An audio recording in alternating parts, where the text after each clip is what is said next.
You little maggot, drop down and give me 20. And when you're finished, sit right there. Because it's time for In the Army with Tall Jim. 01.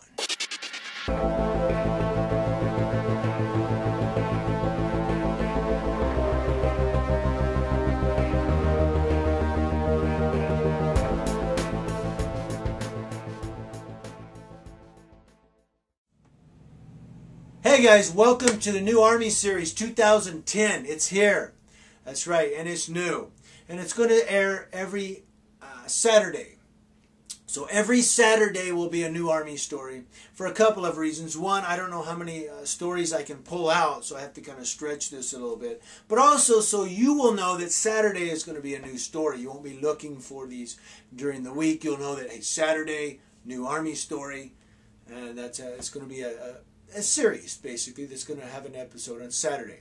Just like any other series on TV. Because this is television, right? That's right, the YouTube. Anyway, so if I repeat any stories, forgive me. I'm not going in chronological order like I did in the last series. I'm just going to be reminiscing, telling you guys some stories that are of interest, just kind of sharing some memories and things that happened while I was in the Army. One of the stories I've been thinking about all week happened in London, England. I don't know how many of you have been to London, England, or how many are from there. But I've been there 3 times. Some of my older viewers might remember when the Oakland Raiders played the New Orleans Saints there. Remember? They didn't play any of their starters, though. They just played their second stringer guys. And I met Lyle Alzado there. Went down and we got his autograph and stuff. He wasn't suited up. He was in jeans and I think it was a biker shirt or something. He was a really cool guy.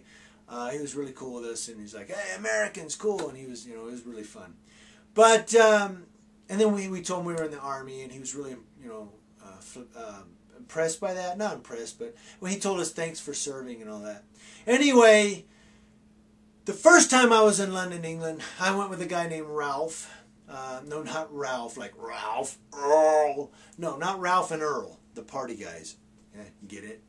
No, but I went with, his name was Ralph, and we chugged a few, We went we went to all the places you would see when you're touring, like, Madame Tussauds, the Piccadilly Circus, Buckingham Palace, or they call it Buckingham Palace, right? I don't know, Buckingham Palace. We went to all these tour places, and people in an internet chat rooms right now, all the people from England, when I tell them I've been to London 3 times and I tell them what I saw there, they go, oh, so you saw all the tourist spots, just like a fucking Yank. Ha! So anyway, me and Ralph spent the weekend clubbing and drinking and just having a good time. This won't be a really long video because there's really only a couple of really interesting things that happened while we were there. The first thing was, it was late at night. I think the first or second night we were there. We were there for a few nights. And it was like 2 in the morning. We'd come out of a club. And we couldn't find any taxis that would stop and pick us up. And all of a sudden, it struck me, I got to go to the bathroom. I got to go to the bathroom, man. But all the clubs were closed. Everything was closed up now. We're heading back to the hotel. No taxis would stop. We didn't know what we were going to do. I said, dude, I got to go to the bathroom. He goes, me too, man. So both of us are standing there doing the, the pee-pee dance. We got to really go. Now I understand. Have you ever heard the stories of like when people get drunk and they piss on the street? Or now I know why. Okay, now I know why they do that. It's not because they're drunk and it's because they really got to freaking go. Okay, I know now what it's like to be, highly intoxicated and have to urinate. It's like, you know what I mean? Because when you're sober and you got to urinate, you kind of tell your body, hold on. When you're inebriated, your body's like, no, you hold on. I'm going. So anyway, we really had to go. We're like running up and down the street, trying to flag taxis down. We don't know what to do. All of a sudden, it starts raining. Now it's raining. We got to piss. We're drunk. Oh my God. And this guy pulls over in this car. I forget what kind of car it was. This was like 85, 86, 87, something. I think it was 86.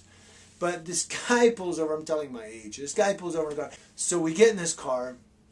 He drives us over to the hotel. I mean, it was a long trip, too. We're sitting there doing this. He goes, you want me to speed up? We're like, yeah, can you, like, floor it, dude? And he was a real cool guy.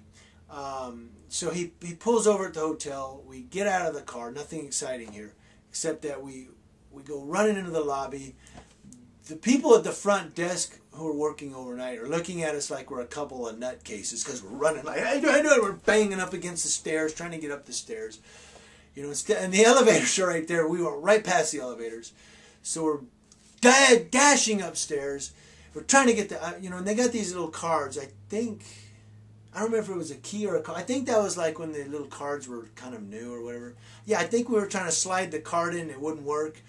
And we're banging on the door. We finally get in. And I go to run in the bathroom and it closes because he beat me to the bathroom. So now I'm like, okay, where's the trash can? Because I'm pissing. Okay. Fortunately for me, though, he got finished and came out just in time for me to run in there and use it. The second thing that happened to us there was that we were out drinking one night and we walked over to the train. We were going to take the trains to the train station. We were going to take the train to across town to this other club that we've been told about. So we're in the train station. We meet these two girls and they are smoking. Okay, it's like, oh yeah. So we start talking to them and one of the girls asks what we do, and I was getting ready to go, well, we're in the Army, and I go, well, and Ralph kind of hits me, he goes, oh, sorry, man, we're in a band. And I'm like, yeah, we're in a band. And they go, in a band? What band are you in? And he goes, oh, we're in Prince. We're with Prince. And I'm thinking, what? Dude, what?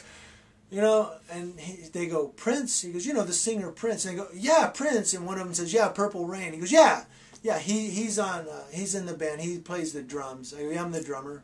And Ralph goes, and I'm one of the backup vocalists, and I play a guitar. And I'm thinking, why do you get to be a backup vocalist? I'm a drummer, you know? But anyway, so they were, you know, and I'm thinking they're going to be like, yeah, okay. They actually bought into it. I mean, they're buying into this, and they're all excited, and they're asking us what's Prince like. And we're like, oh, he's a real cool guy to work for. He's a great guy to work for, yeah. And we're telling them this. Now, Prince is going to watch this and go, dude, I should wring your neck. Anyway, this was years ago, dude. So we're like telling these girls that we're in a band with Prince. I'm the drummer. He's a vocalist. And they're just like buying into this. I mean, they're like, wow. And they're wanting our autograph. We're like, yeah. So anyway, they were asking us, or one of the girls was asking us if, you know, we would like to kind of go with them to a club. I'm thinking, yeah. And he asked, because they don't look English at all, by the way. They look kind of Middle Eastern. So he asked them, well, where are you guys from anyway? And one of the girls said, we're from Palestine. Now, some of the older viewers who are from the United States might kind of get that. Like, okay, now this was 80s, okay, 86, 87 time frame. So some of my older viewers who are in their late 30s or 40s might get that reference. So what she said, we're from Palestine. I'm thinking, oh shit, dude, let's go. I'm thinking that, and he goes, oh really? Oh really? We're PLO sympathizers. Now my older viewers will get that, right? He said, we're Americans, we're in the United States Army, but we're telling these girls we're in a band as civilians, and he tells them we're PLO sympathizers. Okay? So I'm like, dude, you're going to get us freaking killed, man. And he's like, yeah, he goes, we go to the club with you. Well, the one girl is kind of nervous. I don't think she's buying into all our crap. So she's kind of like, you know, I don't think that's a good idea if you go. But, you know, maybe we could call you guys up later or something. What hotel are you staying in? He tells her what hotel we're staying in, what room we're staying in. I'm like, dude, are you out of your freaking mind? They're from Palestine. Now, I don't have anything against Palestinians at all. I really don't. I have nothing against Palestinians, or any people for that matter. But what I'm getting at is, back in the 80s, the PLO and which is the Palestinian, I want to say Liberation Organization. I probably should Google it, but maybe I will and put it up here. But the PLO and the United States didn't exactly get along in the 1980s. You know what I mean? So that's why, and we're servicemen. You know, and I'm like, dude, you're going to get us freaking killed, man. So, and we almost hooked up with these girls, but the one was really kind of nervous. She was kind of like, I don't know, you know, about this. The other one was like, hey, you know. So we did. We told her what hotel we're in, what room we're in. The one girl wrote it all down, and they said they'd look us up. We never did hook up with him again. And thank God. So, and of course that was the end of that. We had a good time in London. There was a McDonald's there. Of course there was, but it's just weird. We were just kind of surprised to see a McDonald's. I don't know why. We were like, McDonald's in London! And so it was a really good time. I hope you guys enjoyed this first episode. Like I said, I didn't know which story I was going to tell. There was 3 or 4 of them that I was like, which one should I start out with? I thought I would start out with that one. Hopefully I told it interesting enough. It took me 31 takes because there's people outside making noise. Maybe I'll give you a couple of outtakes at the end of this video here of the people making noise. Talk to you guys later.